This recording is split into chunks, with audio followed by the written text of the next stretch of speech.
अस्सलाम वालेकुम जी, Waji Hassan Alvi here and you are watching Alvi Law Associates।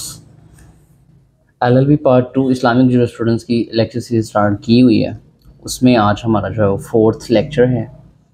Questions के अंदर थोड़ी सी मैंने रद्द-बदल की थी। जो क्वेश्चन नंबर 3 था वो था about classification of Islamic law. उसी को हमने सोर्सेज ऑफ लॉ के तौर पे भी डिस्कस कर लिया, प्राइमरी और सेकेंडरी सोर्सेज। अगर आपको पेपर में आ जाता है क्लासिफिकेशन ऑफ इस्लामिक लॉ तो भी आप वही लिख सकते हैं। अगर आपको पेपर में क्वेश्चन आ जाता है write a note on primary and secondary sources of Islamic law तो भी आप वो वो आंसर लिख सकते हैं। अब जो क्वेश्चन नंबर 4 था हमारी लिस्ट में वो था right a detail note on primary and secondary sources of Islamic law. तो अब हमने उसको चेंज करके मैंने लिस्ट वैसे ग्रुप में अपडेट कर दी है। तो यहाँ पर डिस्क्रिप्शन में भी आपको नीचे सारे क्वेश्चंस तरतीब से मिल जाएंगे कि जो जो क्वेश्चंस हमने करने हैं। हर लेक्चर की डिस्क्रिप्शन में मेंशन होते हैं कि हमने उस सब्जेक्ट से रिलेटेड कितने क्वेश्चंस पढ़ने हैं और कौन कौन से पढ़ने हैं। लिहाजा वीडियो के नीचे जो डिस्क्रिप्शन है उसको देख लिया करें। अब आज का जो क्वेश्चन है वो है क्वेश्चन नंबर 4A के तौर पे इसको नाम दे दिए, क्योंकि अभी 3 जो क्वेश्चन है ना मज़ीद वो हमने सोर्सेज से रिलेटेड ही पढ़ने हैं, तो उनको ABC के नाम से हम पढ़ेंगे। क्वेश्चन नंबर 4A जो है आज का ये होगा Quran as a primary source of Islamic law.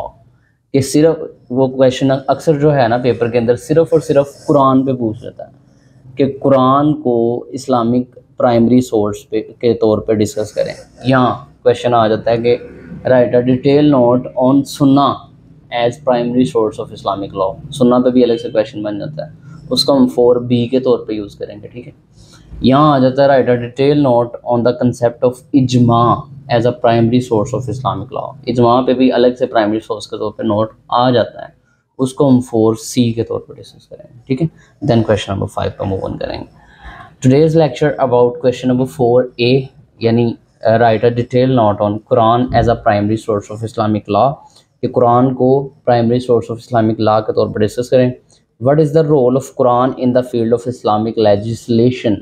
जो इस्लामिक लेजिस्लेशन है, इस्लामिक जो कानून साजी है, उसमें कुरान पाक का क्या रोल है, और what is the importance of Quran in Islamic legislation, और रोल क्या है और साथ ही साथ इसकी इम्पोर्टेंस क्या है। तो most of the important question है। एज अ होल भी वो पूछ लेता है, प्राइमरी एंड सेकेंडरी सोर्सेज जो कि क्वेश्चन नंबर 3 में हो गए, और सेपरेटली कुरान पे भी अलग से नोट पूछ लेता है। ठीक है, आज हम कुरान के बारे में पढ़ेंगे। रोज़ का लेक्चर रोज़ सुन लिया करें। अकेडमीज़ में 20-25 हज़ार दे के तो फिर भी आपको नहीं मिल रहा होता, वहाँ पे आप सेट रहते हैं, वहाँ पे आप कॉन्शियस रहते हैं, टीचर्स को मैसेजेस भी कर रहे होते हैं सर लेक्चर दे दें, सर नोट्स दे दें, लेकिन यहाँ पे आपको कहना नहीं पड़ता, सब कुछ मिल जाता है रात को सोने से पहले, लेकिन फिर भी आपको कदर नहीं है, तो कदर करना सीखें। खैर पढ़ते हैं इंट्रोडक्शन जी। देखें, कहते तो Quran is the central religious text of Islam and is considered the primary source of Islamic law. एक तो ये सेंट्रल रिलीजियस टेक्स्ट है, अल्लाह की तरफ से नाजिल फरमाया गया है, और दूसरा ये primary source of Islamic law है। जब इस्लामिक लॉ की बात करते हैं, जैसे हमने फॉर्मली पढ़ा था, बाकी जितना भी लॉ था वो उसके कुछ सोर्सेज थे, जैसे लेजिस्लेशन मतलब कानून साज असम्बली जो है वो बनाती है, यहाँ कस्टम से कानून बनता है, जो रवाज 100 साल से रवाज चलता आ रहा है, उस रवाज को, उस रस्म को, उस कस्टम को जो है आपने कानून का दर्जा दे दिया। यहाँ प्रेसिडेंट्स थे, जजिस का बनाया हुआ कानून कह लें उनसे। ठीक है, डिफरेंट सोर्सेज से। इसी तरह जब आप इस्लामिक लॉ को पढ़ रहे हैं तो इस्लामिक लॉ के भी डिफरेंट सोर्सेज हैं जहाँ से आपने इस्लामिक लॉ को लेना है। तो सबसे पहला जो सोर्स है, सबसे अथेंटिक जो सोर्स है इस्लामिक लेजिस्लेशन का, डैट इज़ कुरान। क्यों? ये अल्लाह की तरफ से नाजिल करदा किताब है, और इसके अंदर अल्लाह ताला ने सब कुछ बता दिया, rules and regulations, how to deal with others, how to offer prayers, how to give ज़कात, हाउ टू परफॉर्म हज, पनिशमेंट्स क्या होंगी if do something wrong to others, public rights क्या हैं, प्राइवेट राइट्स क्या हैं, जो नबी गुज़रे उनकी तालीमात क्या है, ईच एंड एवरीथिंग इज़ इसमें आ गई। तो Quran is the literal words of God as revealed to the prophet Mohammad सल्लल्लाहु अलैहि वसल्लम over a period of 23 years. Allah का ये अल्लाह की किताब है, अल्लाह के वर्ड्स हैं और नबी पाक सल्लल्लाहु अलैहि वसल्लम पे नाजिल हुए हैं। कितने साल अरसा में? बेसिक आप क्वेश्चन पढ़ सकते हैं, 23 साल के अरसे। द कुरान कंटेन्स, अब कुरान में क्या क्या है? 114 चैप्टर्स यानी सूरा कह लें, 114 इसमें सूरतें हैं। Which provide guidance on a range of religious and social issues. उन तमाम सूरतों में क्या है? या तो रिलीजियस गाइडेंस है या सोशल इश्यूज से रिलेटेड कोई ना कोई आपको रहनुमाई मिलती है। Including matters related to personal conduct, आपका पर्सनल कंडक्ट जो है, ज़ाती बिहेवियर जो है उसके बारे में। फैमिली लॉ के बारे में नॉलेज मिलता है। एंड क्रिमिनल जस्टिस, और जो क्रिमिनल जस्टिस है उसके बारे में उन सब सूरतों में आपको नॉलेज मिलता है, रहनुमाई होती है। As a foundational source of Islamic law, the Quran is reversed by Muslims worldwide and is studied extensively by scholars to derive legal rulings and principles. तो जहाँ जहाँ इस्लामिक लीगल सिस्टम पाया जाता है वहाँ वहाँ के जो प्रिंसिपल्स हैं, रूलिंग्स हैं, जो लाज हैं, वो किसके अकॉर्डिंग बनाए जाते हैं? कुरान पाक के अकॉर्डिंग बनाए जाते हैं। कोई भी ऐसा कानून या ज़ाब्ता नहीं बनाया जाता है जो कि कुरान से कंट्राडिक्टरी हो। ठीक है, यहाँ तक समझ आ गई कि जब आप इस्लामिक लॉ पढ़ रहे हैं तो वेरी बेसिक जो सोर्स है वो कुरान है। अब कुरान क्यों है? क्योंकि these are the very words of almighty Allah. अब इसमें क्या है? इसमें अल्लाह ताला ने पनिशमेंट्स बताई हैं, इसमें अल्लाह ताला ने बताया कि how to deal with each other, how to transact with each other. आपने जो हकूक़ अल्लाह हैं उनका ख्याल कैसे रखना है, हकूक़ुल इबाद जो हैं उनका ख्याल कैसे रखना है, हर चीज़ के बारे में बता दिया। तो जब आप एक इस्लामिक स्टेट में रहते हैं तो उसके लिए जो भी लॉज चाहिए, जो भी रूल्स चाहिए, उनको आपने किसके अकॉर्डिंग बनाना है? कुरान पाक की तालीमात के अकॉर्डिंग बनाना है। अब मीनिंग ऑफ कुरान क्या है? कुरान का मतलब क्या है? Quran is drive from the Arabic word कुरा। कुरान जो है वो अरबी के लफ्ज़ कुरा से जो है वो ड्राइव किया गया है, which means to read again and again, जिसका मतलब है कि बार बार पढ़ी जाने वाली चीज़। तो ये कुरान का मतलब है। कुरान की अगर डेफिनेशन देखें तो अकॉर्डिंग टू अल-बज़दावी, एक थिंकर हैं, उन्होंने जूरिस्ट हैं, उन्होंने ये डेफिनेशन दी है। The Quran is the holy book of Islam, ये इस्लाम की एक पाक किताब है। That contains the words of Allah, जिसमें अल्लाह ताला की वर्ड्स हैं, अल्लाह ताला के अहकामात हैं। Reveal to the prophet Mohammad सल्लल्लाहु अलैहि वसल्लम, नबी पाक सल्लल्लाहु अलैहि वसल्लम पे ये नाजिल हुई है। थ्रू द एंजल जिब्रील, फरिश्ता जो जिब्रील है उसके ज़रिए। विच इज़ रिटन एट मसाहिफ and transmitted to us from him through an authentic continuous narration। ये कहता मसाहिफ, ऊपर अल्लाह ताला के पास हमने पढ़ा हुआ है ना कि लोहे कलम जो है वो ऊपर लिखा हुआ है, अल्लाह ताला के पास ये कलाम ऊपर लिखा हुआ है और वहाँ से हम तक ट्रांसमिट किया गया, हम तक नाजिल किया गया through an authentic continuous narration. Authentic continuous narration का मतलब क्या है? कि अरसा दर अरसा जो है वो नबी पाक सल्लल्लाहु अलैहि वसल्लम पे इसका नज़ूल होता रहा और हम तक ये पहुंचता रहा। तो इंट्रोडक्शन हो गया, मीनिंग हो गया, डेफिनेशन हो गया। रेलिवेशन ऑफ होली कुरान, वही बात है कि 23 साल के अरसे में नाजिल हुआ, रमज़ान के मंथ में नाजिल हुआ, रमज़ान की 27वीं नाइट थी जब ये कुरान पाक का नज़ूल हुआ। तो 23 साल के अरसे में, और बाकी ये सारी चीज़ें इस पहले मिल जाएंगी। कुरान सेज़, कुरान क्या फरमाता है? कुरान अल्लाह ताला ने क्या फरमाया कुरान के अंदर? इसी से related, read in the name of थे लॉर्ड, जो आप अक्सर पढ़ते हैं कि अल्लाह के नाम से पढ़। इकरा बिस्मि रब्बिक अल्लज़ी, पहली जो आयत है। Who create the man from a clot, जिसने आदमी को एक खून के लोथड़े से पैदा किया। बढ़ते हैं next, attributes of holy Quran. Holy Quran के एट्रीब्यूट्स क्या हैं? किन किन नामों से पुकारा जाता है? नॉर्मली लाइफ में हम देखते हैं एक बंदे को एक या दो से ज़्यादा नामों से हम अक्सर पुकार रहे होते हैं, वो तो फ़नी नेम हम डाल लेते हैं, लेकिन ये अल्लाह ताला ने कुरान पाक के अंदर कुरान पाक के कुछ डिफरेंट वर्ड से पुकारा है। There are 55 different attributes of the holy Quran. Quran पाक के 55 डिफरेंट एट्रीब्यूट्स हैं, जिनमें से कुछ का जिक्र हम यहाँ पे करते हैं। अल किताब, अल फुरकान, अल ज़िक्र, अल नूर। तो ये मुख्तलिफ एट्रीब्यूट्स हैं, नाम हैं कुरान पाक। But towards next, importance of holy Quran. Quran पाक की इम्पोर्टेंस क्या है?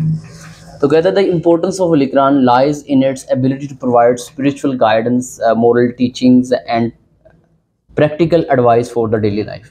आप कुरान पाक की इम्पोर्टेंस को यहाँ से इसका अंदाज़ा लगा सकते हैं कि आपकी जो मॉरल टीचिंग्स हैं, आपकी जो रूहानी गाइडलाइन है, रूहानी मतलब इस दुनिया में आने का एक मकसद था अल्लाह की इबादत, ठीक है, मुसलमानों के नज़दीक। अब हमने अल्लाह को पहचानना है, अल्लाह की ज़ात तक पहुंचना है। तो अल्लाह की ज़ात तक कैसे पहुंचना है, उस सब की रहनुमाई कहाँ से मिलेगी? कुरान पाक से। सिर्फ ये नहीं, हमने देखा है कि इस्लाम सिर्फ़ और सिर्फ आखिरत का जिक्र नहीं करता है, वो हमें बताता है कि आपने दुनियावी ज़िंदगी कैसे गुजारनी है। तो दुनियावी ज़िंदगी के जितने पहलू हैं उन सब में रहनुमाई आपको कहाँ से मिलेगी? कुरान पाक से मिलेगी। वो चाहे आपका रोज़मर्रा का लेन देन हो, वो चाहे आपका जो है वो ख़ानदानी रिश्तों का मसला हो, वो चाहे आपके जो है वो कोई सक्सेशन वरासत के मामला, तो वो भी कुरान पाक ने डिस्कस किया है, बेटी का हिस्सा भी मुकर्रर किया है, सारी चीज़ें। तो यहाँ से आप अंदाज़ा लगा सकते हैं कुरान पाक की इम्पोर्टेंस का, कि इसमें सब कुछ वो मौजूद है जिससे रिलेटेड आप डेली लाइफ में आपका सामना होता है या आपका वास्ता पड़ता है। तो आप यहाँ से रहनुमाई हासिल कर सकते हैं। देन है ऑब्जेक्ट ऑफ कुरान। कुरान पाक का ऑब्जेक्ट क्या है, मकसद क्या है? कहता है जी, the Quran the holy book of Islam, Quran जो कि होली बुक है इस्लाम की, has multiple objectives and purposes. इसके ऑब्जेक्ट कोई ख़ास मकसद नहीं है, मल्टी ऑब्जेक्टिव्स हैं इसके। One of the primary goal of the Quran is to serve as a guide for humanity. लेकिन उनमें से जो एक बेसिक मकसद है ना, वो क्या है कि इंसानियत को गाइड किया जाए, इंसानियत की रहनुमाई की जाए। Providing guidance and direction in all aspects of life, हर ज़िंदगी के पहलू में रहनुमाई इंसान की जाए, including spiritual, morality and ethics. हर पहलू के हिसाब से कुरान पाक जो है वो गाइडलाइन देता है। देन है Quran as a source of Islamic law. Quran पाक को जब एज अ सोर्स पढ़ते हैं इस्लाम के इस्लामिक लॉ के, तो पैरा मैंने दिया हुआ है, डिफरेंट जगह पे आपने पढ़ा है कि Quran is a complete code of life, ये ज़िंदगी का मुकम्मल ज़ाब्ता है। The holy Quran is the heavenly book which is revealed to the Prophet Muhammad sallallahu alaihi wasallam by Almighty Allah. These are the very words of Almighty Allah. Quran is a complete code of life for all mankind to follow in their all walks of life. ज़िंदगी के किसी भी शोबे में अगर आपको कोई रहनुमाई चाहिए तो आप कुरान पाक से इस्तिफ़ादा हासिल कर सकते हैं। कुरान सेज, मतलब अल्लाह ताला ने क्या फरमाया कुरान में, These are the limits of Allah, so do not go near them. ये अल्लाह की लिमिट्स हैं, अल्लाह की हदूद है, इनको क्रॉस नहीं करना है, ठीक है। स्कोप ऑफ कुरान अगर देखें तो इसमें भी एक तर्जमा ऐड किया है, read and it is thy lord the most bountiful who teach by the pen teach man which he knew not. ये भी उसी आयत का हिस्सा है, इक़रा बिस्मि रब्बिकल लज़ी वाली। देन जो है डिवीजन ऑफ कुरान, कुरान की डिवीजन कैसे की गई? 30 पाराज हैं, आप पढ़ते हैं 30 पारे हैं, 114 chapters and so called Suraaj and versus में कुछ कंट्राडिक्शन है। पहले हम बड़े आराम से वो कह देते थे 6666, लेकिन अब डिफरेंट जगह पे वो चल रही होती है एक बात कि 6666 नहीं है बल्कि कोई डिजिट और है, वो क्या है पढ़ लीजिएगा, मुझे नहीं पता है। क्लासिफिकेशन ऑफ हुक्म, अब कुरान के अंदर हुक्म किस तरह से है? दो तरह से कुरान पाक में हुक्म है, एक है हुक्म तकलीफ़ी और एक है हुक्म वादी। हुक्म तकलीफ़ी क्या है? द एम ऑफ दिस हुक्म is to create an obligation. हुक्म तकलीफ़ी नाम से तकलीफ़ देना, थोड़ी सी मतलब ओब्लिगेशन लगाई जा, ड्यूटी इम्पोज की जा रही है, एन ओब्लिगेशन फॉर कमीशन और अमीशन ऑफ एन एक्ट। यानी यहाँ तो सख्ती से कहा जा रहा है कि ये नहीं करना है, ठीक है, और यहाँ सख्ती से कहा जा रहा है कि ये करना है। लाइक नमाज पढ़ो और ज़कात दो, हुक्म है, करना है, ठीक है। और यहाँ हुक्म क्या है कि शराब ना पियो, हराम काम ना करो। तो ये यहाँ तो करने का कहा जा रहा है, यहाँ ना करने का ओब्लिगेशन लगाई जा रही है, ड्यूटी इम्पोज की जा रही है। अब हुक्म वादी क्या है? कहते द एम ऑफ दिस हुक्म is to provide criteria for judging whether an act is valid or not. उसमें कोई ड्यूटी तो नहीं लगाई जा रही, उसमें सिर्फ एक क्राइटेरिया आपने देखना है कि जो मैं कर रहा हूँ आया कि ये सही है या गलत है। तो ये हुक्म है कुरान पाक में दो तरह से। नंबर नेक्स्ट में अगर मूव ऑन करें हेडिंग में, तो वो है types of laws laid down in the holy Quran. कि कुरान पाक के अंदर कौन कौन से टाइप्स ऑफ लॉज हैं। इसको स्टॉप करें, आसान हो रही है। हो गया। अच्छा, देन हम इसमें पढ़ रहे थे कि Quran as a source of legislation, नहीं, इससे ऊपर types of laws laid down in the holy Quran. तो जो लाज कुरान पाक के अंदर बताए गए उनके डिफरेंट टाइप्स डिस्कस कर लेते हैं, कौन कौन से लाज जो हैं बताए गए हैं। There are different types of verses or laws which are revealed in the holy Quran. Holy Quran में, कुरान पाक में डिफरेंट तरह की वर्सेस हैं और डिफरेंट तरह की जो है वो लॉज जो हैं वो बताए गए हैं।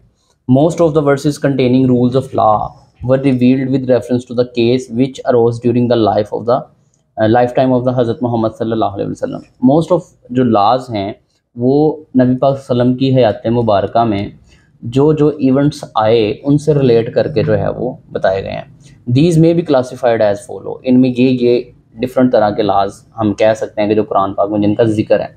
एब्रोगेटिंग वर्सेस, यानी कुछ ऐसी वर्सेस हैं, कुछ ऐसी आयात हैं जो कि एब्रोगेशन से रिलेटेड हैं। लीगल वर्सेस, कुछ कवानीन से रिलेटेड हैं। वर्सेस रिलेटिंग टू पनिशमेंट्स, कुछ वर्सेस ऐसी हैं जो कि रिलेटेड टू पनिशमेंट हैं, ये करेंगे ऐसी सज़ा, ये करेंगे ऐसा। Verses relating to social reforms, मुआशरे के अंदर रिफॉर्म्स कैसे लानी है उससे रिलेटेड वर्सेस हैं। वर्सेस प्रोवाइडिंग राइट्स, तो ऐसी वर्सेस हैं जहाँ से राइट्स जो है वो क्रिएट होते हैं कि माइनॉरिटीज़, मेजॉरिटी, वट एवर, सब के राइट्स हैं। तो ये डिफरेंट तरह की हमने लास्ट देख लिए। Then a Quran as a source of legislation,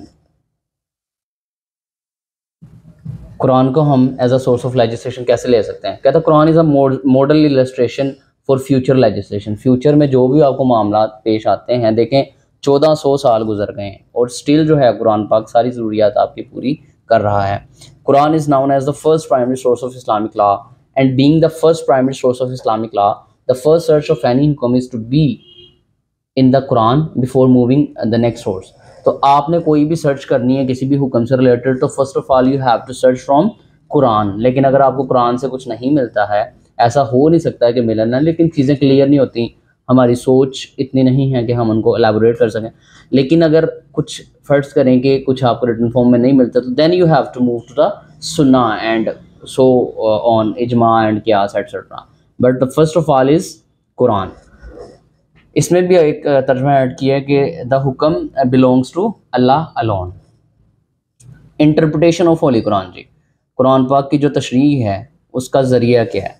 the primary mode for the interpretation of holy Quran is the सुन्ना।